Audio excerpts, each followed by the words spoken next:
Obra wa ginchebia fafa hobra na eni honkomo enfama na fiti last week eba this week yedi nkomo pi yepekuma hodo akoso ni eniema hodo akoso COVID-19 ba ye no ekronoane crisis edinam economic crisis ne health crisis ne sa enima ne nyina edinam aba bedu abeso yeso ne yete yade na yesi ye kwa ne biaba si ya Indian for de bi na aba ayesi ye frɛ no Delta Delta ne kraba ya no odin na senya Delta plus ne nyina so ho na yenso yedi ho na fi eniema hodo ekoso manimu so ho na ye bebisa ese penifo se opa duma kuma semati a ukona na ho enyo papa nti so papa be kansa also good morning.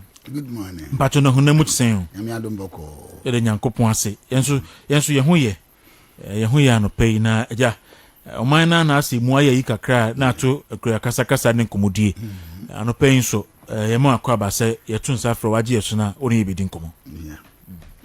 Enti yeni kan hwe sisi ya modie mo mutimi ewo ani a modi hu baabi du baabi a ye ni hu oman no ni ma ye komu sisi ya no sunsun mu asem ana. Thank you. Echewati efu nyina. Life itself is a spirit. Money is a spirit. Poverty is a spirit. But you see, abrabot is a nipa. Sisi America say na wo ka say me wa bonto minimum say e wa.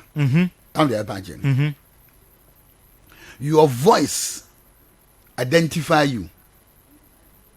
Say now see if you say Deuru.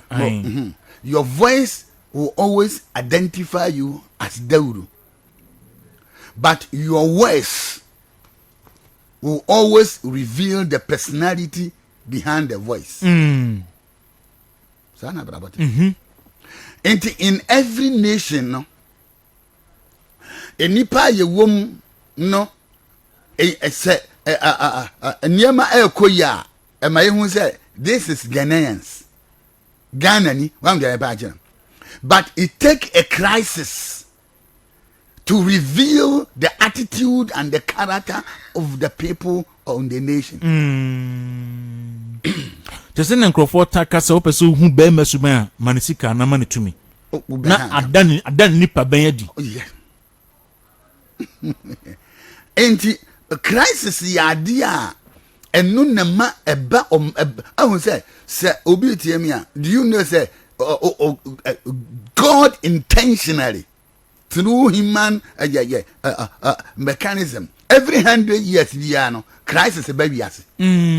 Every 100 years. Every 100 years. Bia crisis be wiase. A cycle, a kobasa, yeah, and yes, spiritual bia every 100 years BBC.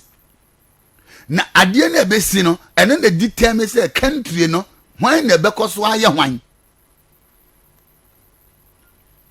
Some of them once upon a time, now moving from ages, from ice age to stone age, from stone age to industrial age, from industrial age, and say yaba information age. Now you are between information and the kingdom age. Where and niamam are too tight. So yet transformation. From one point to the another. Once upon a time was an Egyptian empire. From Egyptian empire, the crisis by your man handing here, it collapsed. And there was a Syrian empire. When they faced crisis, a woman to me manage, it collapsed. Then the Babylonian empire. When and also crisis by and the collapse here. Then the Grecian empire, Alexander the Great. So was that identity. And the ABC Roman Empire. Then the British Empire. I buy say you're turning to democracy. And in terms of democracy, and sort of America for bad. Now we are 18th year again. War you started say baby yeah. Then America just emerged after Second World War. Because they put things in a proper perspective. I'm the other no. And then I said here, me can't be seen here. Who can me boy soon will be here to me at the say, my young fan shabon some be free baby. We the new soon we are saying. And yes, will be costumes more who we walk. So you're cost spiritual. We have to do everything practical to put necessary. Yeah. One of them ever see nyanti ase. I was see nyanni osuahu bi. Oh yeah. And nothing once upon a time at Dewdo, Yesu buy no. The time where Yesu a buy no, not the nipa nanim a Solomon. Yesu buy yape and was greater than Solomon is now here. Why? Solomon pen and one face a one yansa to me see Danya at that time he and see bida. I but along the line, says Yesu patch them say, ye bebe we are Sibia. Enye nyansa nkoa Ghana ni bia ya nyansa ni Africans wo hia nipa bibini bia oni nyansa but adia ABT ye na eye nimdie ntini ese adwen ko na nyansa kwa na aba anka o ka se Ghana ni bia nim nyansa anka mbeka se ni nim nyansa na ya me nsuo yiri oh yeah nyansa de ye nim nyansa na be che se ye nya bridge. But it take him the phone the bet to me. Who say yeah the bridge we see here. Gata no nya Ghana nkwa na nsuo to. Say bridge we you pick from one country bi. Obi the country bi na ye and ye Ghana for far. Ye be ye bi. And na baby omo ye no ensuo nto ho ana. Baby e ko hu ye no. Ye niji ho no. Si ye be ye bi wo ha no. Ensuo afa wom. Omo de nde egusu wo ho. Ensuo fa wom. Ebi kra titi nsuo ne sunsuo no yiri enfa wo mo. Wa ensuo na nipa de gi omani ensuo ko Hong Kong ensuo de kroni mfimfini ana dan wa ho sa na boat gusu na nipa ko basa diam kana wati ase aye den na ye die ko ye flyover ba ko pe a chese afei e fa nipa ye di nyansa hu se dabi traffic no ejama dodo enti yanko pick sa flyover kakraka yi a enkrofo wo ya bi nyese ye nya bi daw ya ye bi ne ko pick bae se sa na tia dia a ye nim dia no wo fam dem kana ma dia se batu mi tie pa because ni odi kan ye ne dia no se ye ko ye ne study ni yi a nke be mu se no sa bridge we ya ye no ensuo bi da ha e wo se ye mani gota eson ye kata so a ensuo to betumi edi nsuo na kwa frustrating. And the Bible can pain say this end time marriage shall be the stability. If you want a stable country, if you want a stable economy, if you want a stable religion, if you want a stable life, you have to apply marriage. In times of crisis, maybe and near may be necessary now in order to handle it, because aba some of them now a year dying and in terms of crisis if a near Dominica I would dear Emrantie at Yagu Kruma me who ya bank na hay in Canada junior bokrono na said yana you are won you say dear ne see ye dear na buy. Why? Because near Dickon number 1, beautiful. In term 21 ways to manage crisis. Say obinti niepa. Asa me beka ufa. Nya dia ho be 21 ways you used to manage every crisis. Say near be and near be biem. First we trim say we will go through some crisis in life. Number 1, in terms of crisis, learn to determine your need from your wants. I say, oh, when you hear more, so so big, be here, and in fata. Mo, I dear way, I will say, Bible can pen me say, I dear be a wa, but 1 year man in our home, and so Nina, ye mammy. Then fata. Then here. Some said I didn't know. Oh yeah. In terms of crisis, so nipa bi a wutie me. In terms of crisis, you have to learn to determine your needs, because the need is more important from the want. That would say but to me tipa. One day nanka utu say what private jet and campe. You want a private jet. One for 4x4. You wouldn't yanka what the airport hills. But it's a want. The point is, do you need it now? But to me tipa Matthias. Now, and let me be a Bible. I mean, kind Bible in Chilo. Quotation. 2 Kings chapter 5 verses 26. It talk about Elisha and Elijah. Temwa Naaman eba ya Elisha sane kwata.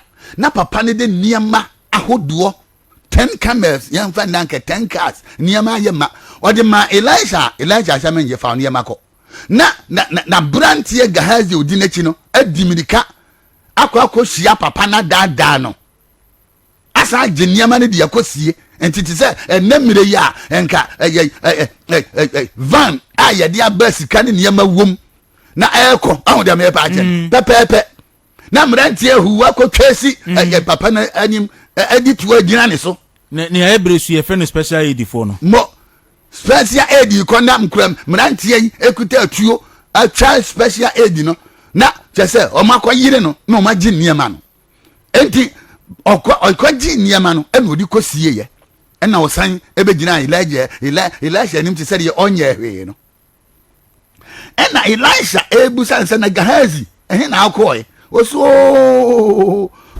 verse 21. He went and stood before his master, and Elisha said to him, "Where have you been, Gehazi?" And he said, "Your servant went nowhere." Minko baby. Oh, minko baby. Oh, I didn't know. Me one who could carry papa no anje niema no or the akosie. But he said, "Did not my heart go with you when you turn from the man turned from his chariot and meet you? Was it a time to accept money and garment and vineyard, sheep and oxen, maid servant and maid servant?" It bless say ya tata nipa etu se nipa so ejini sika bre we ya pandemic aba bre we ya crisis aba ye manage niema nketenkete no sa mre we na esa mrante atwen atuo etu se nipa so ama kurom ya beja na. This is not the time.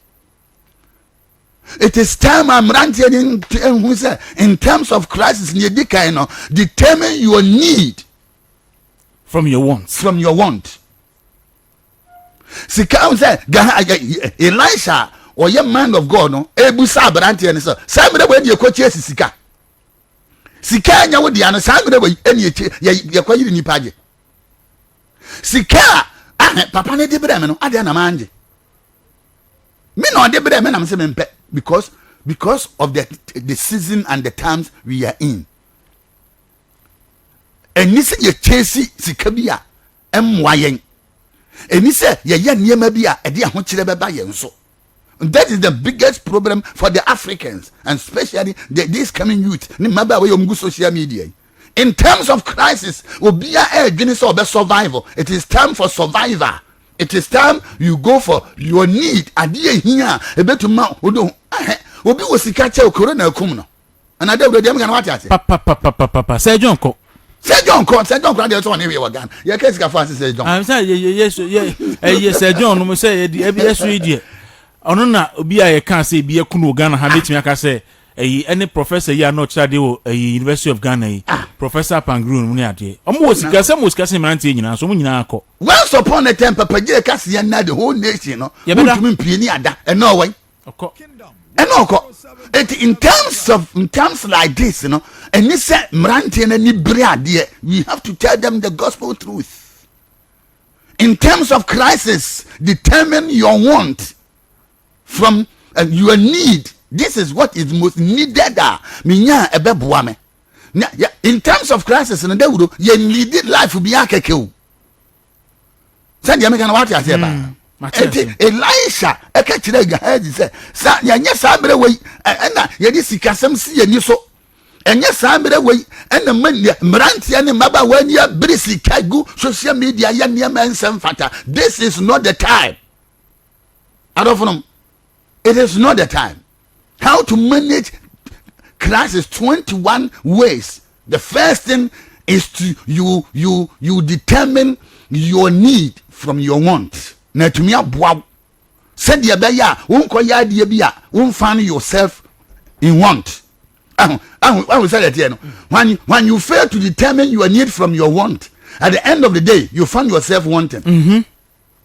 Kingdom 107.7. What you say? Matthias pa. Very good.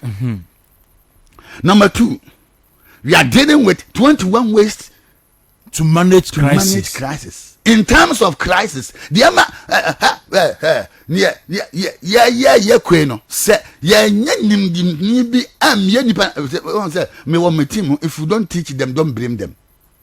If you don't teach them, yeah, don't blame them. Don't blame them, because Bible can you pay say for the lack of knowledge. Now also be impacting knowledge, you know. Also be so and now impacting knowledge, you know. Abuja munko Facebook Kingdom 107.7 FM. Munko Facebook Kingdom 107.7 FM. Ene Apostle Francis Amoako, Parliament Chapel International founder. Ene leader no aging komo. So if you don't teach them, don't blame them. They say impact knowledge, you know.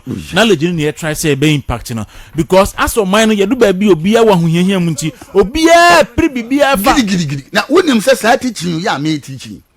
That 2019 November, World Billionaires Prayer Conference. Because teaching him, we are not I was the only black man.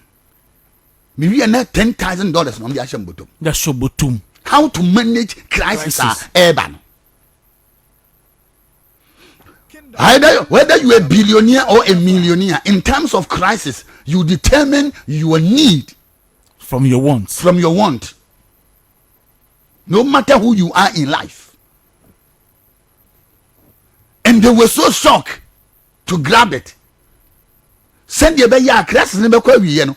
Now one so pie. Now one say it. The American what I say. Now one call ye bribia when you answer. Crisis will be a win in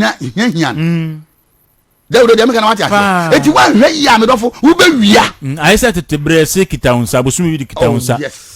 One way pe what you be what here. I'm your bodia. Yan choke a bodia. I'm an account. In time, a papa. Near tossing you know to manage crisis. In terms of crisis, delay any major project or anything that drains you. A papa. They would say in terms of crisis, 2 years there. Also delay any major project or anything that drains you. That drains you in terms of See, a dear be a betchunwa. A betchunwa. And for BBM mano.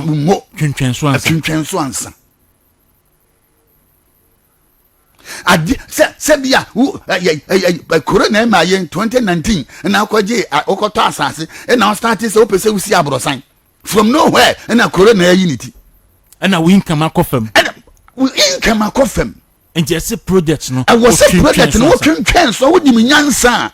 Wo wonim dia wo twen project ni so. Me do fo am me party no. So that you not find yourself wanting.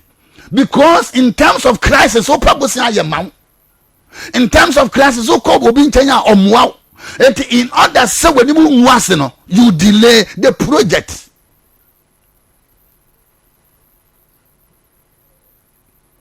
Kingdom 107.7. In terms of crisis, because obi agene ne ho.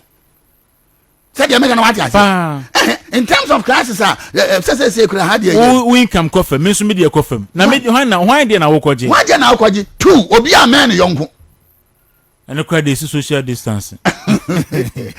Social distance obi a se ne fie obi a se ne dem enti wo se wo ko sedan ho na wo ko. Now, when I will see who sit down, who no work at them, Nippon no sit down, they can do anything now when you buy house. They're draining. In times of my Ghana of crisis, and you may be one who has a year man.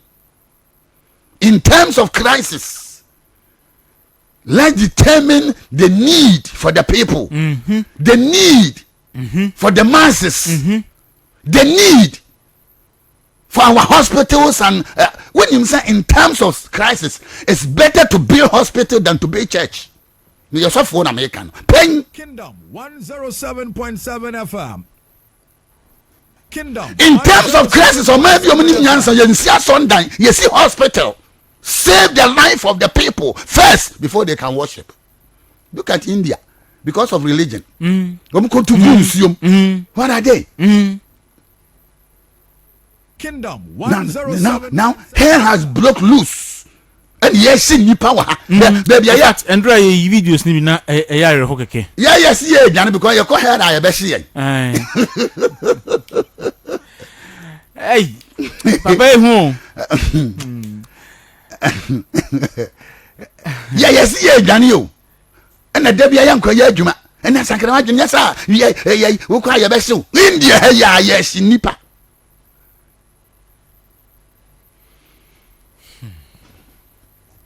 Got a small place almost should be not saying a day which may say any party say 9 and not 10. She see or said 90 people a day. Can you imagine? Got a video no Hondra a issue yes or what fatu sonati for Antimian and Coco now. Unsa de Asoja. Yes, nipa.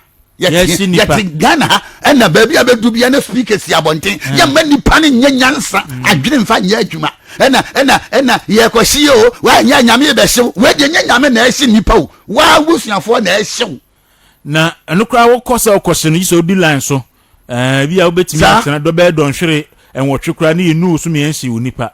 It's now the line so I will. What could the funo? The line so could the footy phone. What a line so say a best amount. Yaman Sunday money. Can you imagine? Yeah, the two in Suna at year 40 me. Akwako Shibi, a Facebook, no so Kingdom 107.7. Na mokwa, monsume who said ya is it India haya papa sana okay. In fact, that crow, enipe wuye, that crow, a bear 1,200. It's about 3,200 to me a day. You could have started. Started, you know, 3,000 people die a day. They are siwam. 3,000, 2,000, 3,000. Yet Ghana this evangelist woman thing I mean as a massy. And Yasi say Russian flu about a nipper 100 years ago. A Spanish flu, a nipper 50 million. 50 million. Yasi say. So in terms of crisis, we have to use our mind. In terms of crisis, the nation has to be creative. In terms of crisis, we need that people who think ahead. In terms of crisis, in terms of crisis, we don't live life like nothing is happening. We delay a certain project. You delay a certain things. In terms of crisis, okay, you call 2 year date, you can say Keba 2019, and a crisis you buy. I didn't think a young to your boys and a man Korea, young to your boys and a man Chineme, then Yamia do my crisis in a buffer more, other year 2, yeah, Danny, yes, she.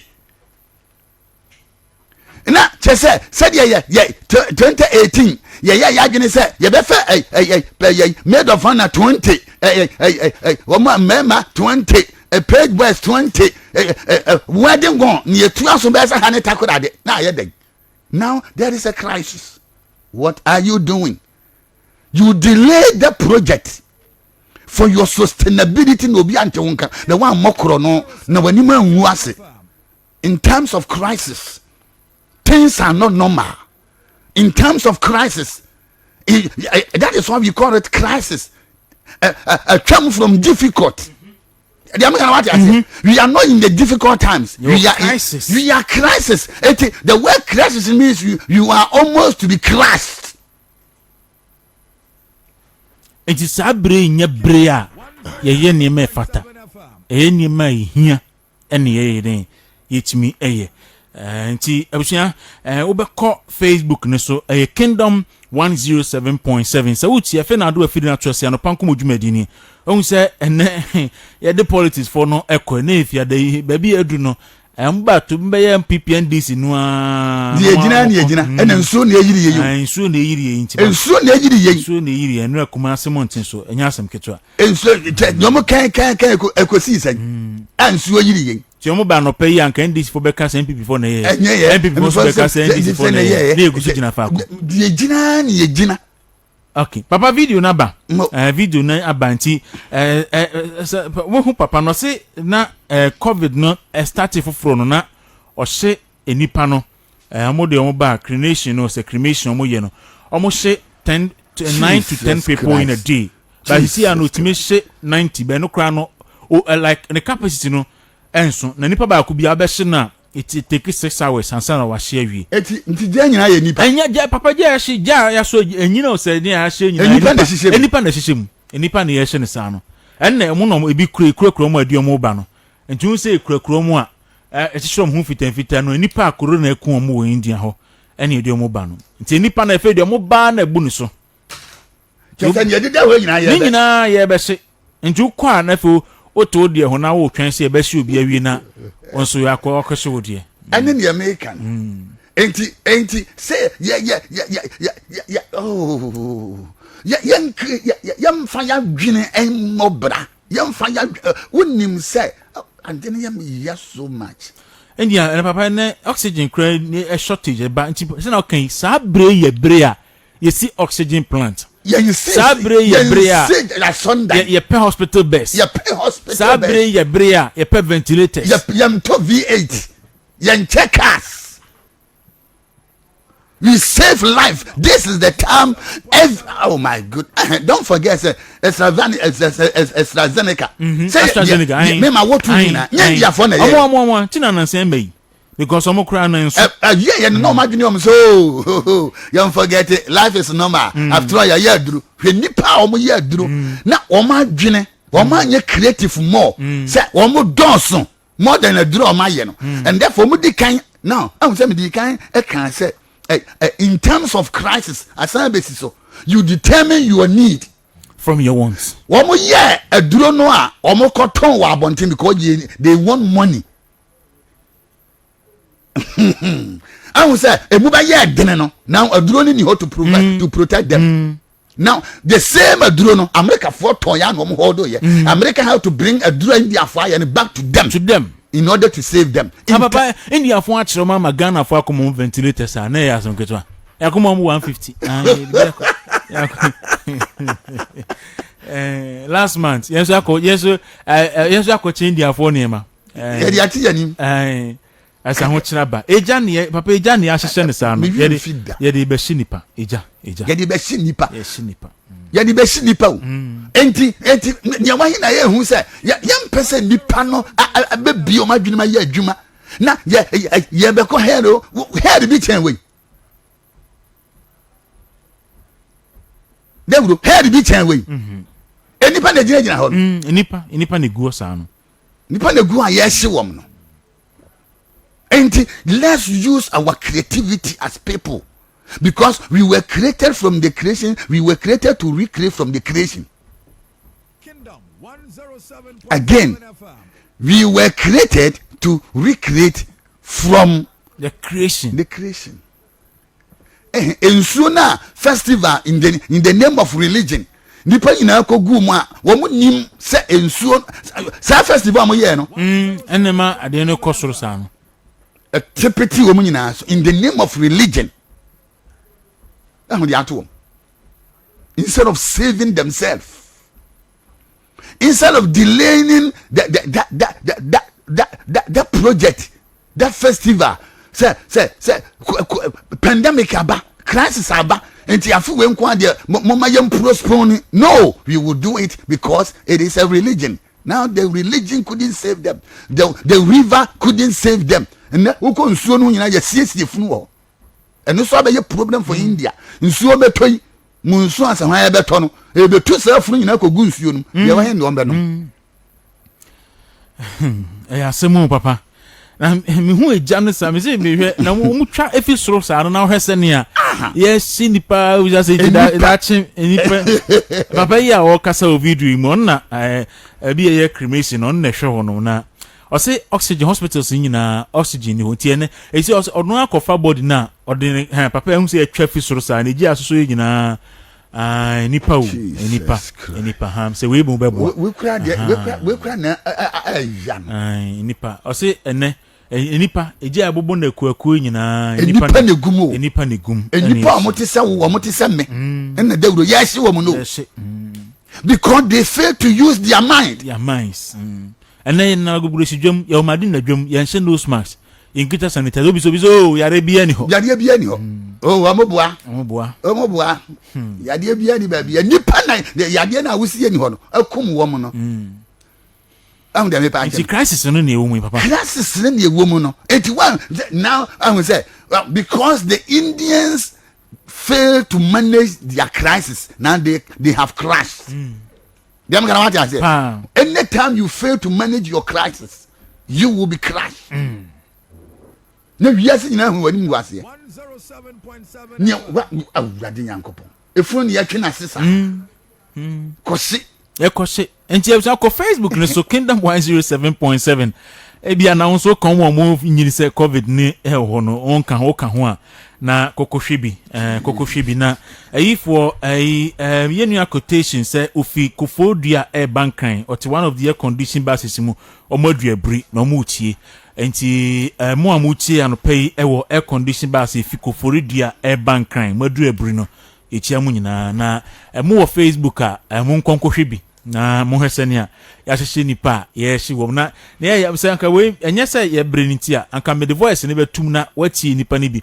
obi se wa betena ho a don hwede be se enum a wo pese ye hye nipa keke no kɔ na enipa corona na ekunu enti wo te ho no mu no a corona no se bi be se ebi nye wo dida ebi be ye enti wo te ho twen se be hye nipa na wo te funu ho wo te funu enye se accident ne kun no da bi ya kunu yade a esan na ekunu yade na san no ama na wu and the nipa te ho 1 hour twen se be hye can you imagine ti ese papa se na o kan no ti ese nyina sa bre mu die ese sorry papa ti yadu na material na I'm said third one in terms of crisis you are not needed anywhere ehun nya papa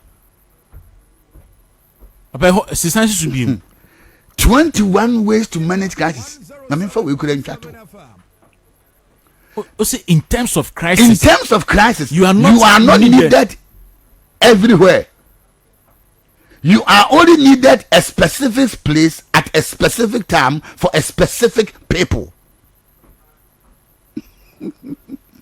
Sabre enya bere ameko party Abraham kamechia. Aba sabre enya bere ameko sa. Eno na wi Indiafo no. In terms of crisis, Ghana fo ntie no man ntie. You are not needed everywhere. Wadanfo bi adanfo maame ne maame awu wadanfo bi adanfo maame awu wadanfo bi efunu no a yasososo efunu no a ye bɔ ho ka efunu no a ye si dan foforo efunu kunu a tese ye twitwa to ama emma obi maame awu a ɔte bang e pa bosia akoya yie no sa body ni bi na dedem sa body na bi and obi te ho 1 hour pese ye no ko bi tena. In terms of crisis, what are we doing to ourselves as Africans, as a nation? Kingdom 107.7 FM. enti enye ba bia ni hia na ye Friday ayi a otena wo be ko no e fa wo ho one e ho hia ene ye koboso enye ba bia ni hia otena ye na entuma na wakopam wakobobosi apam no obi kura ko firi mpaboa wakofiri ntuma firi mpaboa ya ye wani aya wig are you wise enough wa hwe ya wo kwa koto ya kwa koji yare abewu because crisis you crisis mu jenye ba bia ni hia ye hia wonim nyansa pa omanya wo madwene mu da enipa wo madwene mu enunti na medofo Bible say my people are destroy. Oh, you see the word destroy. Now, India, the entire country is being destroyed for lack of knowledge. Womunya nyansa ede ye AstraZeneca. Womanya nimdia mfansie. Ema duro na be save Ghana for ma Ghana for the ventilator akoma wo. Third world country Ghana. Asisa ventilator di free ha ko India. Me ho ya duro no. Na mo di bia ba. Eno mo di bi ba. E wo na nsan ya papa wo bi. Someone di bia mo na di ba. Mo ye. Na America for who say no enkrofo we wo munim nyansanti yan to aduro no na America for ton ya no mo hold ye. Can you imagine, Medofo? In times of crisis, Medofo would see me. If you want to save your future, if you want to save your faith, if you want to save your destiny, you are not needed everywhere. No. Abande is very important.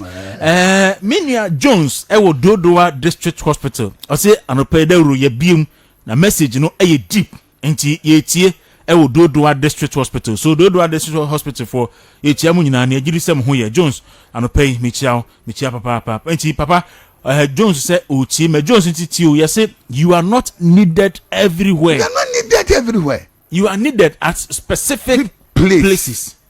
During this COVID time, during this crisis time, you are needed at a specific place, at a specific time, and for the specific purpose and purpose. In terms of crisis, you are not needed everywhere. You are only needed at a specific place, at a specific time, and for a specific people and purpose. It would do an answer one other bar. For a specific purpose. Said you need the panity and me by once hour. And Yahana me bedidi, and Yahana me best sema daje. No, because we are in the crisis. In the crisis, and yet time for show. In the crisis, and yet time for do you know who I am? Will be your chair or commoner. Obi o chen wa kum no. Do you know say Edawuro man baako billionaire baako minim no Singapore. Papa ni chire no ho ama. Yade e ba ye. Onu awa ni private jet. Omo serve no. Ga ni baako na di ye no man wu ye. Inside the private jet. Then wu ye. Yesie no. Uni private jet o. There be motokura woni bi enti die na fe na wo ba ka wutim ni kwa be aban ka enti do you know who I am? Do you know this? We are in times of crisis. All you have to do, and they say misremi nua na masofo ni say ye beka asem wa be ma nipa na dwene ma bie.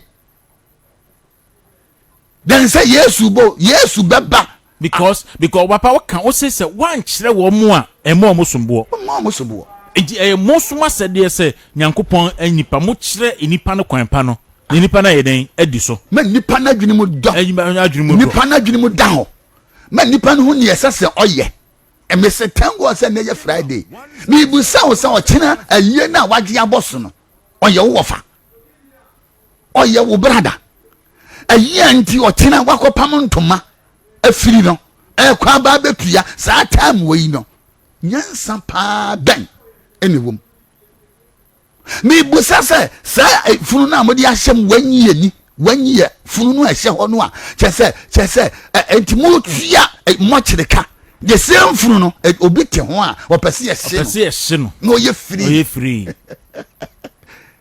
na ko pe ba bitina watena ho 1 hour medofo na yeko future ben ye build it in terms of crisis. So baby tiamia nya fe na wo ba yiri wukunu. In terms of crisis, determine what we need. Matini abako homa kakra Dawuro eye better.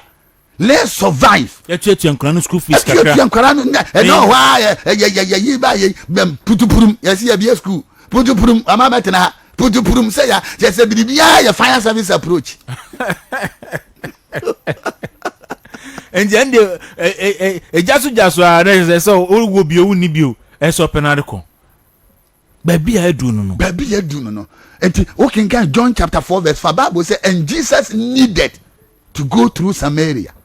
And yes mpo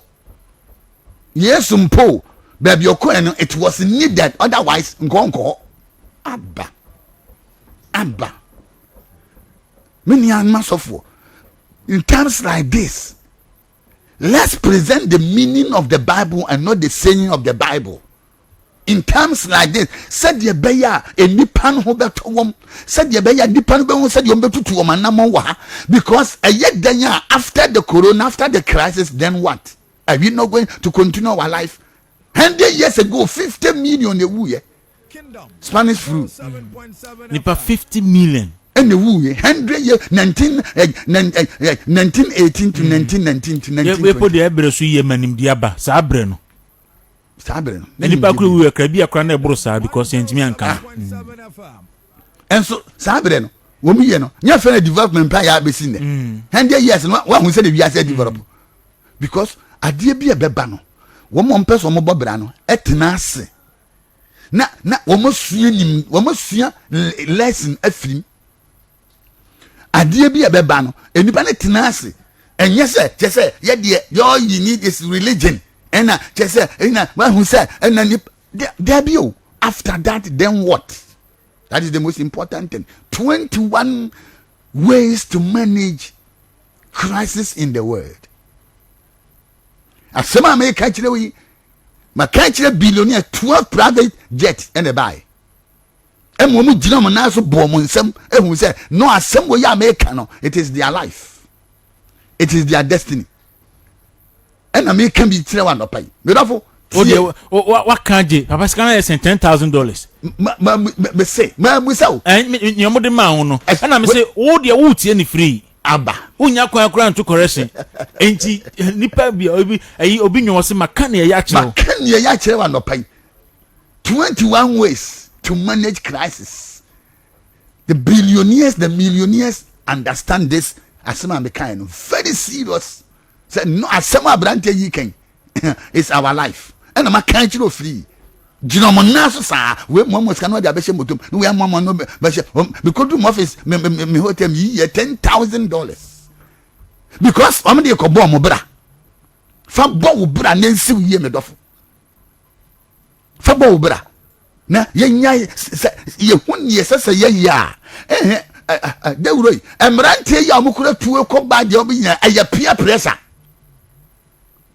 dem na wa ja ye pe huanya obi so ese menye bi obi ntie ese konya bi akotwutuo kokon police na mo ye misa na nipa ne ye onya sa de kodie no onya sa de kodie no na nka sika egu van mu ayade kwa akoye ade ahunya ye kotoshe so adentia wo mu nim se in times of crisis wo tenase ba bi dwene ho in times of crisis wo ba wo bra in times of crisis you differentiate what you need. Say sika na mokoji ye no ye chiu say ya de na ade be ye